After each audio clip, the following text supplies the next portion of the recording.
Numbers chapter 16.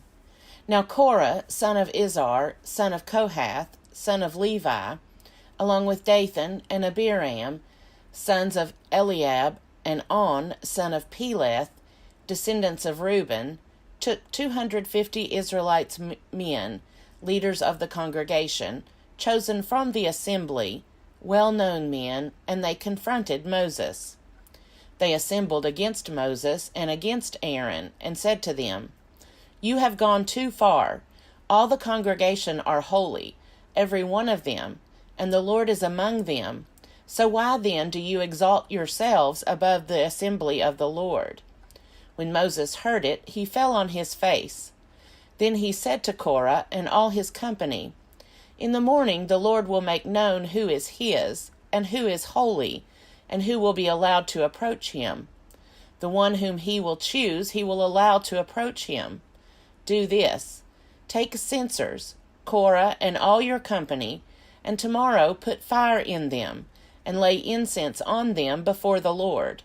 And the man whom the Lord chooses shall be the Holy One. You Levites have gone too far." Then Moses said to Korah, "Hear now, you Levites. Is it too little for you that the God of Israel has separated you from the congregation of Israel, to allow you to approach him in order to perform the duties of the Lord's tabernacle, and to stand before the congregation and serve them? He has allowed you to approach him, and all your brother Levites with you, yet you seek the priesthood as well. Therefore you and all your company have gathered together against the Lord. What is Aaron that you rail against him?" Moses sent for Dathan and Abiram, sons of Eliab, but they said, "We will not come. Is it too little that you have brought us up out of a land flowing with milk and honey, to kill us in this wilderness, that you must also lord it over us? It is clear you have not brought us into a land flowing with milk and honey, or given us an inheritance of fields and vineyards. Would you put out the eyes of these men? We will not come." Moses was very angry and said to the Lord, "Pay no attention to their offering. I have not taken one donkey from them, and I have not harmed any one of them." And Moses said to Korah, "As for you and all your company, be present tomorrow before the Lord, you and they and Aaron, and let each one of you take his censer and put incense on it, and each one of you present his censer before the Lord, 250 censers, you also and Aaron each his censer." So each man took his censer, and they put fire in the censers and laid incense on them. And they stood at the entrance of the tent of meeting with Moses and Aaron. Then Korah assembled the whole congregation against them at the entrance of the tent of meeting, and the glory of the Lord appeared to the whole congregation. Then the Lord spoke to Moses and to Aaron, saying, "Separate yourselves from this congregation, so that I may consume them in a moment." They fell on their faces and said, "O God, the God of the spirits of all flesh, shall one person sin and you become angry with the whole congregation?" And the Lord spoke to Moses, saying, "Say to the congregation, get away from the dwellings of Korah, Dathan, and Abiram." So Moses got up and went to Dathan and Abiram. The elders of Israel followed him. He said to the congregation, "Turn away from the tents of these wicked men, and touch nothing of theirs, or you will be swept away for all their sins." So they got away from the dwellings of Korah, Dathan, and Abiram.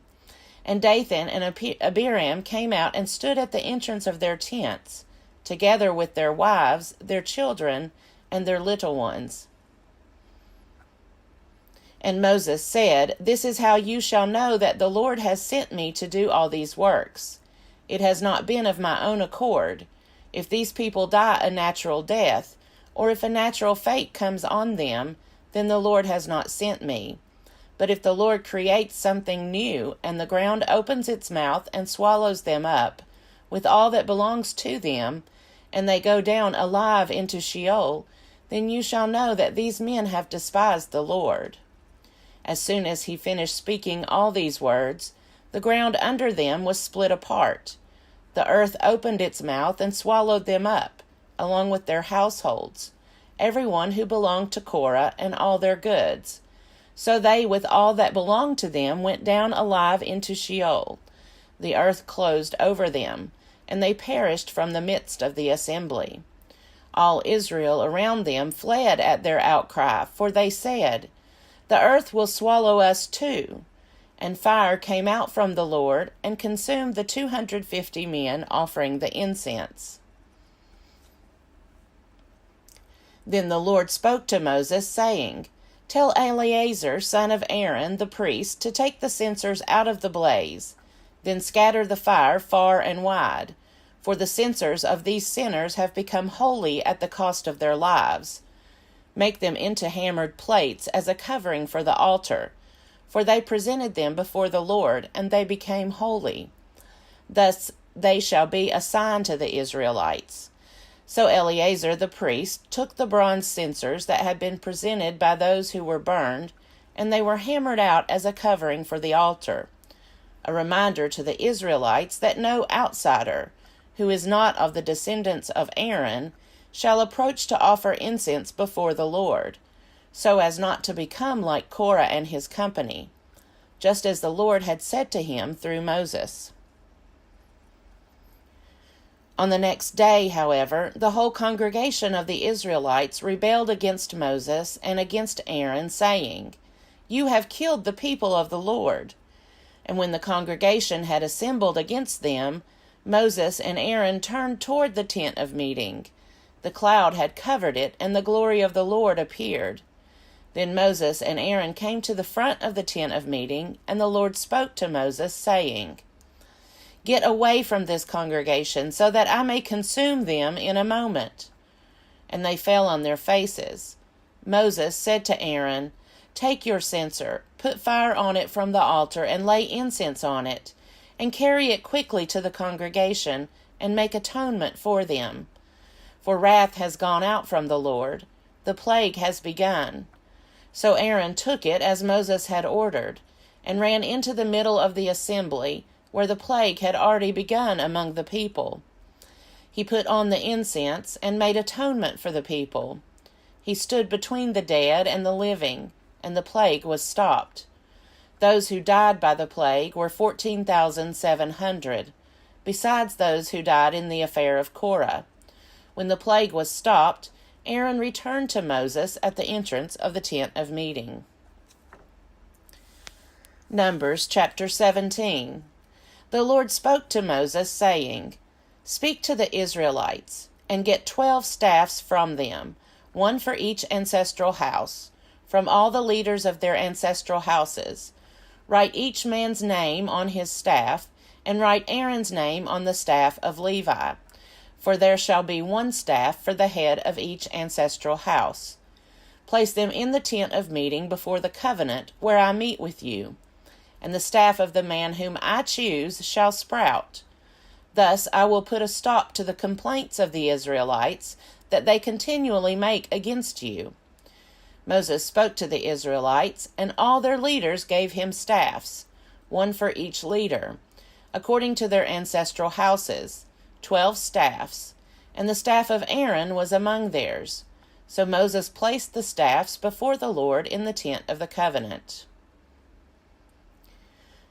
When Moses went into the tent of the covenant on the next day, the staff of Aaron for the house of Levi had sprouted.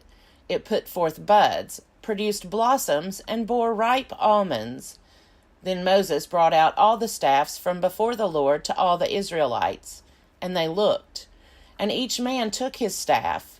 And the Lord said to Moses, "Put back the staff of Aaron before the covenant, to be kept as a warning to rebels, so that you may make an end of their complaints against me, or else they will die." Moses did so, just as the Lord commanded him, so he did. The Israelites said to Moses, "We are perishing, we are lost, all of us are lost.